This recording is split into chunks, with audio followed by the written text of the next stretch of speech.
Shine परिवार के आप सभी कस्टमर, सभी एसोसिएट, आप सभी को Rashid Naseem, chairman shine group का प्यार भरा नमस्कार।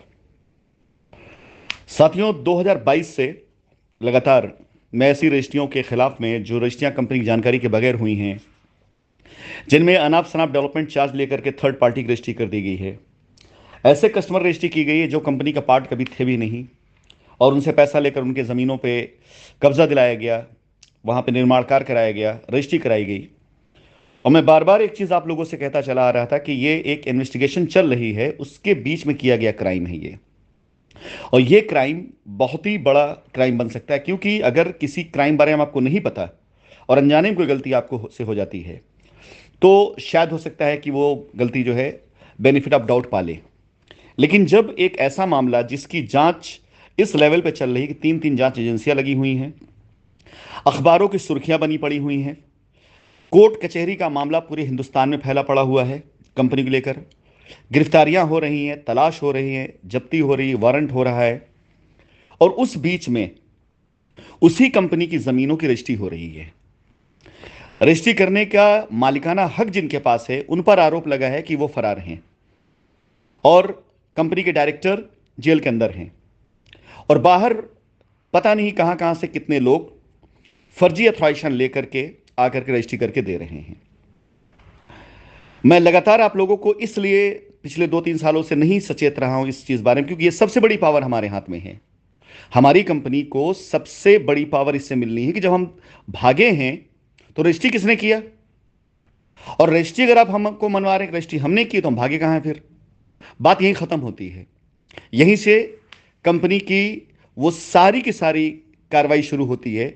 कि 2019 के बाद अगर हम भाग गए हैं तो रजिस्ट्री किसने की है, और रजिस्ट्री अगर हो रही है, आप रजिस्ट्री का इल्जाम भी हमारे सर पे दे रहे हैं, तो हम भागे कहां हैं फिर, या कौन लोग इसमें इन्वॉल्व हैं? और मुझे नहीं लगता कि कोई भी एक शख्स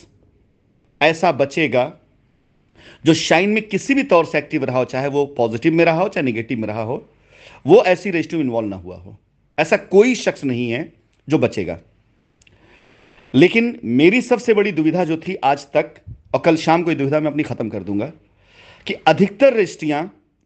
कस्टमर्स के घर में, उनके परिवारजनों में महिलाओं के नाम पर हुई हैं।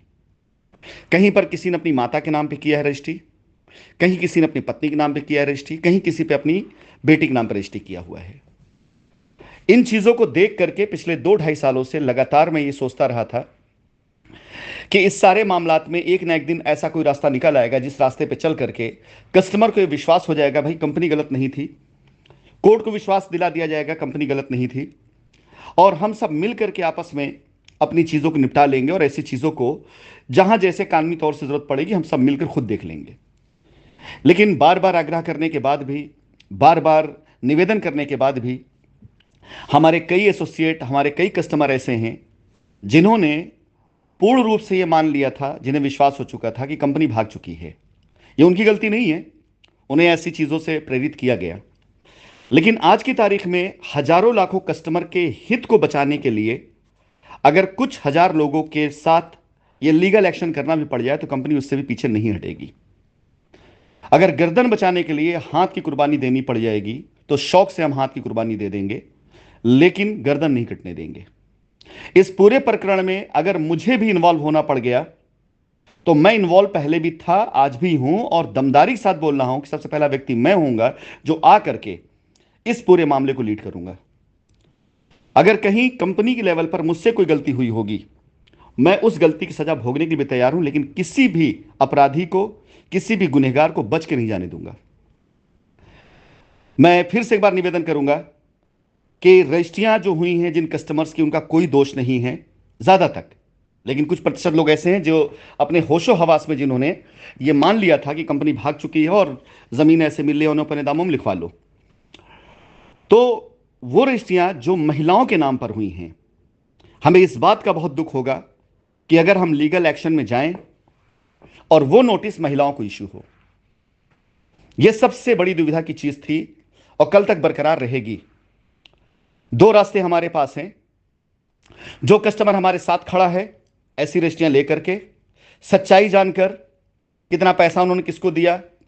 कितना पैसा खर्च किया रजिस्ट्री में, उनका निवेश क्या था, वो समझ करके उनके साथ रास्ता निकाला जा सकता है और कानून के संज्ञान बातें लाई जा सकती हैं। किस प्रकार से कुछ लोगों ने मिल करके झूठी अफवाहें उड़ा करके इन कस्टमर को दोबारा फिर से लूटा लायबिलिटी के नाम पर, और कंपनी की जमीन को लूटा लायबिलिटी के नाम पर, कंपनी को बदनाम किया। और या तो अगर आप कंपनी के पक्ष में नहीं खड़े हैं तो आप पार्टी बन जाएंगे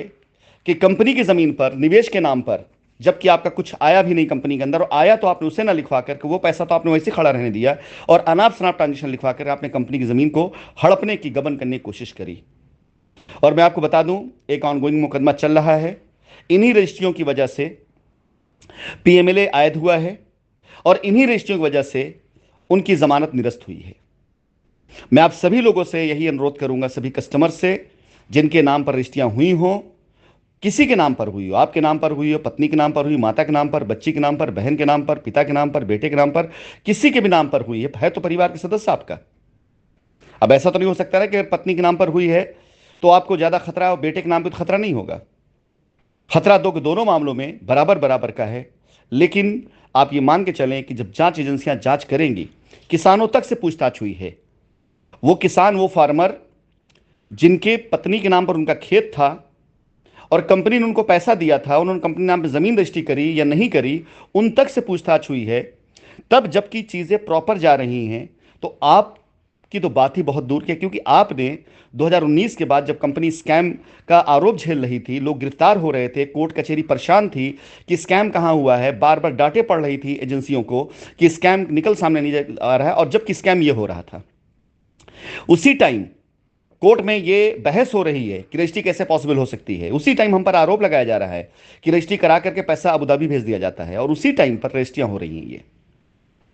तो मैं अनुरोध करूंगा आप सभी लोगों से, कल शाम तक का समय आप पास में है। ये जितनी मैंने रजिस्ट्रियां भेजी हैं इसको तो मैं जानता हूं बहुत अच्छे तरीके से, ऐसी और बहुत सी रजिस्ट्रियां हैं जो बिल्कुल बिल्कुल बिल्कुल फेक हैं, जिनके अथोराइजेशन से किसी भी प्रकार से कोई भी हमारा कभी संपर्क भी नहीं रहा। अगर कोई अथोराइज सिग्नेटरी ऐसा हो जो ये दावा करे कि भाई कंपनी को मैं जानता हूं, कंपनी का मैं एम्प्लॉय था, तो वहां पर एक बार कंपनी दोबारा सोचे कि हाँ कहीं ऐसा तो नहीं हमने दिया अथोराइजेशन। लेकिन जिसे हम जानते ही नहीं, जिनसे हमारा कोई वास्ता ही नहीं, वो सिग्नेचर कर रहे हैं, वो रजिस्ट्रियां कर रहे हैं, कस्टमर रजिस्ट्री करा रहा है, और बाकायदा लिखा पढ़ी में लिखा गया है कि हाथ में पैसा दिया, ट्रांजेक्शन में दिखाई दे रहा है कि पैसा बाई हैंड रिसीव किया गया है। तो बाई हैंड किसने रिसीव किया पैसा? डायरेक्टर जेल में थे, उन्होंने आगे रिसीव किया, या चेयरमैन विदेश में थे, उन्होंने आगे रिसीव किया, या अथॉराइज सिग्नेटरी रिसीव किया, या बीच में जो उनके एसोसिएट उन्होंने रिसीव किया, या गवाह ने रिसीव किया? इनमें से जिसने भी रिसीव किया ये पैसा, वो जवाब देगा वहां पर कि उसने पैसा रिसीव किया 2 लाख रुपया। साथियों, ये मामला अब तक के पूरे शाइन प्रकरण में सबसे बड़ा मामला बनेगा, सबसे बड़ा और सबसे खतरनाक मामला बनेगा। इस मामले से कोई बच नहीं पाएगा, जितने लोग इसमें इन्वॉल्व हैं। इसलिए मेरा निवेदन, अगले 24 घंटे के अंदर अंदर अपने दिमाग को, अपनी बुद्धि को इस्तेमाल करें, अफवाहों को न इस्तेमाल करें। अन्यथा एक बार ये कलम चलनी शुरू होगी तो आप में से किसी के पास भी इतनी पावर नहीं है, ना इतनी आपकी कोई वो है कि आप मुझे रोक पाएं और या कानून को रोक पाएं।